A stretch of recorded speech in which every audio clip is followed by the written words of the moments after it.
Hello, dear students. Good morning. Today I will teach you second paragraph in chapter 3, the Ganga. So look here.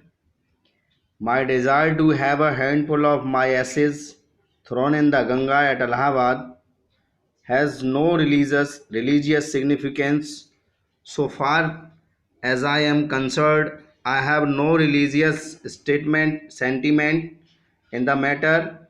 I have been attached to the Ganga and the Jamuna rivers in Allahabad ever since my childhood, and as I have grown older, this attachment has also grown. I have watched their varying moods as the season changed, and have often thought of the history and myth and tradition and song and story that have become attached to them through the long ages and become part of their flowing waters.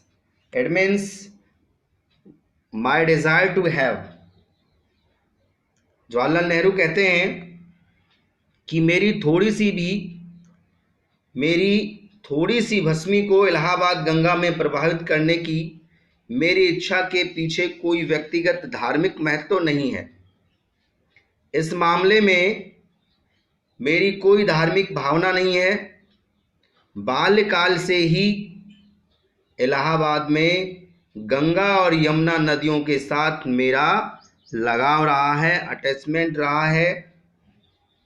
जैसे जैसे मैं बढ़ता गया, लगाव भी वैसे वैसे ही घनिष्ठ होता गया। ऋतु के परिवर्तन के साथ साथ उनके उछलते हुए बहाव को मैंने देखा है, और मैंने प्रायः युग युगांतरों से उनके साथ जुड़कर उनके बहते जल का भाग बने हुए इतिहास, पुराण, परंपरा, गीत तथा गाथाओं के विषय में विचार किया है। Long it is and become part of their flowing waters. Next paragraph है third. The Ganga specially is the river of India, beloved of her people, round are intertwined, her racial memories, hopes and fears, her songs of triumphs, her victories and her defeats. She was being a symbol of age-long culture and tradition. We were changing, we were flowing, and over the same Ganga. Now reminds me of the snow-covered peaks and the deep valleys of the Himalayas, which I have loved so much, and of the rich and vast plains below, where my life and work have been first. Ganga विश्व रूप से भारत की नदी है जो वहाँ के लोगों को प्रिय है, वहाँ मीन्स इलाहाबाद, तथा उसके जातीय संस्मरण, आशाएं, भय, विजय गीत, जीत और अनुभूति हुई हैं।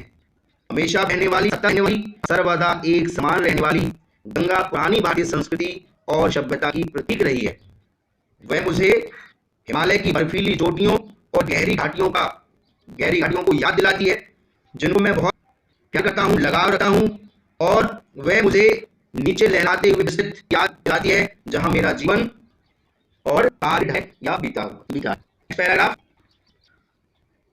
को पढ़ाऊंगा। Smiling and dancing in the morning sunlight, gloomy and full of mist. The evening shadows fall a narrow, swift stream in water and a vast thing used to broad ocean, almost as the sea, and with something of the sea's power destroy. The Ganga has been to me a symbol of memory of the past of India running into present, flowing on the great ocean of the future. सुबह smiling and dancing morning sunlight, सुबह की धूप में मुस्कुराती और नाचती हुई, और शाम के समय अंधकार में अंधेरी, व्याकुल और रहस्यपूर्ण गंगा, जो जाड़े की ऋतु में एक संकीर्ण मंद गति वाली रसायन युक्त होती है, तथा मानसून में लगभग समुद्र जैसी विशाल तथा वृहदाकार पहाड़ी जब है, नदी जिस समुद्र के ससने वाली शक्ति आ जाती है, अपार शक्ति आती है मेरे लिए। अर्थात जवाहरलाल नेहरू कह रहे हैं कि मेरे लिए पुराने भारत की स्मृतियों का जो वर्तमान से जात के महान समुद्र में गिरे, प्रेजेंट एंड फ्लोइंग, और इसमें कहा गया एक अगर में गिरे। तो आज ये स्टूडेंट्स नेक्स्ट पैराग्राफ तो छुट्टी है, संडे इज योर डे।